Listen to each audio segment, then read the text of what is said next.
ពីណាគេជុំទីជាប់លបងមិនជាប់អីណាជុំរនាំងហ៎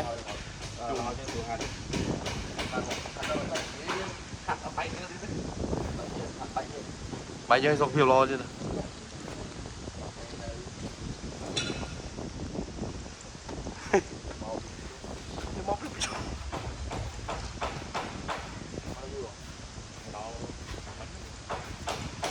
បងไม่ได้បានមកដោបានមកគេថាខ្សលបងសុតអញ្ចឹងស្លាស់ស្លៃនេះ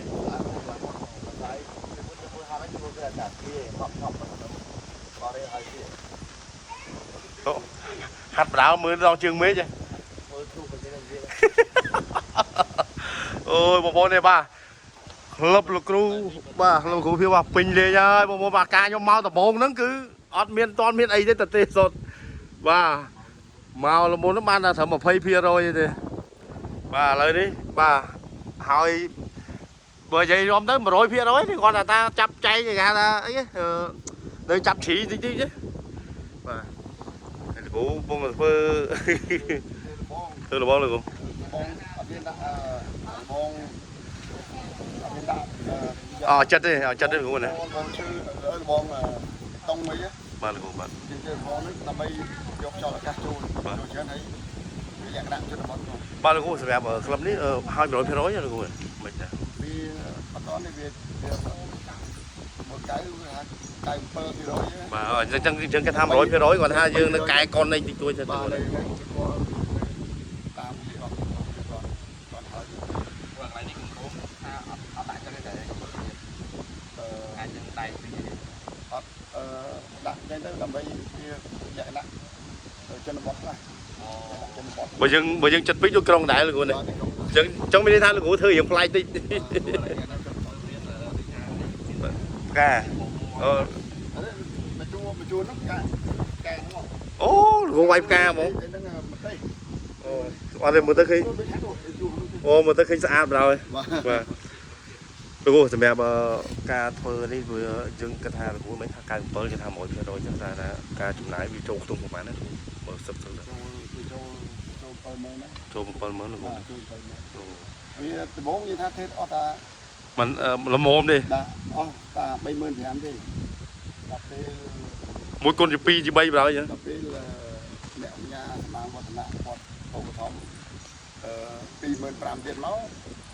វាមានថាប្រការបន្ថែមទៀតបាទតទៅពេលចឹងព្រិចបណ្ដោយធ្វើបន្ទុកថែមទៀតបាទបងប្អូនតាម16យើងធ្វើបន្ថែមទៀតបន្ទុកឡើង10អូលោកគ្រូខ្ញុំផ្លែកខ្ញុំឃើញលោកគ្រូបងលេងទៀតបន្ទប់បងលេងបាទបងលេងបើអានេះយើងបងលេងទៅស្រួលឃើញវិញឆ្នាំបន្ទប់បណ្ដៃចាំបន្ទប់លេងបានអូបន្ទប់មានបានទេខ្លះ4 5បន្ទប់3នាក់តាមហ្នឹងណា3 3នាក់តាមធំ4នាក់អញ្ចឹងមានន័យថាគម្រោងលោកគ្រូពេលដែលធ្វើដំបូងហ្នឹងលោកគ្រូគាត់ថាធ្វើមកល្មមទេដោយសារយើងផាប់ការយើងមានកំណត់ចឹងមែនទេលោកគ្រូដល់ពេលបានអ្នកអញ្ញាស្មារវឌ្ឍនៈគាត់ឧបត្ថម្ភ100លានស្មើនឹង25000ដុល្លារអញ្ចឹងលោកគ្រូក៏ព្រិចបន្ថែមតាមអ្វីដែលជាក់ស្ដែងហ្នឹងទៅថាការយើងបានមកដល់ឡើងហើយយើងធ្វើដល់ធ្វើបន្ថែមទៀតដើម្បីឲ្យពេលវេលាយើងគឺថាចាំទៅទៀតដូចយ៉ាងធ្វើតែចាំទៀតចាំទៀតដល់ពេលគាត់បានបន្ថែមទុកដល់លោកគ្រូតាំងពីចាប់ផ្ដើមធ្វើរហូតមកដល់ពេលនេះប្រហែលខែដែរមកដល់ពេលនេះចូល3ខែ3ខែជាងលោកគ្រូណាបាទអញ្ចឹងបន្ទប់ទាំងអស់សរុបប្រហែលសរុប16បន្ទប់ចូលលោកគ្រូជើញនៅខាងណាវិញអូលោកគ្រូនៅខាងមុខហ្មងបាទក្រៅនេះគឺសិស្សនេះបាទអើយយ៉ានោះអាយដលខាងលើវាយតាមសតទៀតលៀបតាមសតទៀតតកងបាទគ្រូមានអីអរគុណដល់ក្រុមហ៊ុនគ្រូទេតែផ្ដល់ជាពិសេសគឺក្លឹបគាត់ជួយជំនួយហើយជាពិសេសគឺតែផ្ដល់នៅការចូលរួមប្រកួតនៅក្នុងសាយរឿងគ្រុតគុណខ្មែរអញ្ចឹងលោកគ្រូបាទខ្ញុំជាពិសេសអរគុណដល់ក្រុមហ៊ុនគ្រុតបាទគ្រុតបាទគាត់បានឧបត្ថម្ភ ថាវិការបាទថាវិការបន្ថែមឲ្យខ្ញុំបានបន្ថែមបន្ទុកបានច្រើនបាទអរគុណខ្លាំងតែហើយក៏ជួយក៏ឲ្យក្រុមហ៊ុនវត្តណា Probably បាទឲ្យគាត់មានអតិថិជនច្រើនហើយលក់កាន់តែដាច់វាពិសេសអ្នកអង្គការតាមតាមពីគីឡូ លោកខ្ញុំផ្លែរឿងនេះរឿងរិញលោកថ្មីហ្មងលោកនេះថ្មីហ្មងធ្វើថ្មីហ្នឹងខ្ទង់អស់ប្រហែលប៉ុន្មានលោករិញដូចធំមែនតើរិញហ្នឹងធ្វើទៅវាស្រុកទៅចូលចិត្ត 4,000 ហើយ រិញហ្នឹងធ្វើចិត្ត 4,000 បាទអូបងប្អូនស្អាតណាស់ជាមួយខ្ញុំ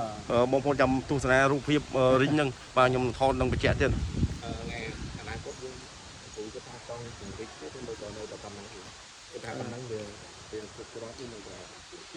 អនាគតអត់គ្រប់គ្រាន់ទេយើងចង់ពូលីទៀតមកក្មេងច្រើនយកមានឡៃសាក់នេះអត់មានអឡៃសាក់នេះវាអត់គ្រប់15បន្ទប់មែនតែអត់នៅដល់គ្រប់ក្មេងចុះលោកបើទៅថ្ងៃមុខបើសិនជាលោកគ្រូអាចមានលទ្ធភាពដីនៅគៀននេះអីបើសិនជាគេលក់អីលោកគ្រូអាចនឹងបរិច្បន្ថែមឬក៏យ៉ាងណាលោកគ្រូបើមានលទ្ធភាពខ្ញុំនឹងទិញបន្ថែមដើម្បីបរិច្ចាប់បានធំតិចដើម្បីការវឹកហាត់ក្មេងហើយយើងចង់ប្រកគ្នាបានច្រើនណាព្រោះឥឡូវវាតាមតែ50នាក់60នាក់ហ្នឹងវាឡើងអត់មានទៀតទៀតអត់មានឡើងថានៅហ្នឹងបច្ចុប្បន្នសិស្សលោកគ្រូគឺ60នាក់បាទបច្ចុប្បន្នចូល60នាក់ចុះលោកគ្រូគាត់ថាបើសិនជាមានអ្នកភូមិអីនៅម្ដុំនេះគាត់ចង់ចូលហាត់ចូលអីលោកគ្រូអាចបញ្ចូលគាត់ហាត់បន្ថែមទៀតឬក៏លោកគ្រូសុំផ្អាកមួយរយៈសិនឬក៏យ៉ាងណាខ្ញុំនៅតែទទួលដោយសារយើងចង់អភិរក្សគុណខ្មែរផងហើយចង់ប្រុសបដាលគាត់ប្រុសបដាលក្មេងៗនៅម្ដុំនេះឲ្យគាត់ជិះគាត់ពីគ្រឿងមានធ្វើមករកលេងកីឡាបានច្រើនហើយគាត់ថាទទួលប៉ុន្តែអត់មានឡៃសាក់នៅគាត់ទេអត់មានឡៃសាក់នៅទេយើងទៅភូមិនេះឯងគាត់ទៅបាទនៅភូមិនេះគាត់ទៅសម្រាប់តែអ្នកគាត់ចឹងហើយគាត់គិតមហាបញ្ញត្តិមហាតែបើសាក់នៅនេះអាយុបាទតែថាមានវាគ្រប់អស់ហើយលោកគ្រូក្នុងរយៈពេលសិស្សក្នុង60នាក់ហ្នឹងបើសិនជាយើងចំណាយក្នុងមួយហូបក្នុងមួយថ្ងៃប្រហែលដែរលោកគ្រូហើយកក្នុងមួយខែបើយើងគិតប្រហែល3ដែរលោកគ្រូច្រើនណាស់លោកគ្រូច្រើនមែនទែនណាដើម្បី50គីឡូបាន2ថ្ងៃចុះ60នាក់ជាងហើយមិនបាទហូបមួយពេលជាង100000ជាង100000មួយថ្ងៃពីពេល3ឥឡូវថាពីពេលចូលយើងវាយតែ300000ហ្នឹងវាយបាទមួយថ្ងៃ100ដាច់ពិតមិនបានគ្រូព្រោះយកទីតាំងគេថានៅម្ដុំនេះមកធ្វើអញ្ចឹងដោយសារតែគ្រូអត់កម្រងតិចដីហើយមកដាក់នេះមកទៅមើលក៏មានកម្រងហើយបានលោកគ្រូគិតថាទិញយកដីកន្លែងហ្នឹងសម្រាប់ទីតាំងសម្រាប់ធ្វើក្លឹបដើម្បីទៅជាអនាគតហ្មងឬក៏យ៉ាងណាតាមពិតយើងមានកម្រងហើយយើងមើលទីតាំងនេះវាស្អាតហើយវាមិនឆ្ងាយពីពេញដែរវាមើលតាមផ្លូវមកជិះបន្តិចដល់ដែរចិត្តដែរហើយខ្ញុំគាត់ហើយគាត់អាចមើលទីនំសឹកខ្ញុំអីចឹងមើលពីចម្ងាយទៅឃើញហ្នឹងហើយការបង្ហាត់ក៏អត់ប៉ះពាល់បងជាប្រវត្តិដែរដោយសារយើងនៅនេះវាឆ្ងាយពីផ្ទះគាត់អញ្ចឹងហាត់ទៅស្អីលឺក៏អត់ប៉ះពាល់គាត់ដែរអូមាននៅនេះទីតាំងនេះវាស្ងាត់ទៅវាហាត់ទៅវាហាត់ទៅប៉ះពាល់ជាប្រវត្តិតែគ្រូជ្រើសរើសទីតាំងនេះហើយបានគ្រូរៀបកម្រងមកទិញអីហ្នឹងបាទនឹងទិញហើយបានយើងរៀបកម្រងយើងមើលទីតាំងក៏ហើយបានយើងមកទិញចឹងមានន័យថាលោកគ្រូគាត់មានកម្រងគាត់មកចត់ហើយអស់ហើយសម្រាប់ការដាក់ទីគោលដៅរបស់លោកគ្រូអញ្ចឹងមុននឹងដាក់មុននឹងគោលដៅនេះមកដល់ហ្នឹងក៏គាត់លោកគ្រូសិក្សាច្បាស់ហើយសម្រាប់ពីភូមិសាស្ត្រនេះបាទអរគុណច្រើនលោកគ្រូអរគុណបាទអរគុណលោកគ្រូបាទ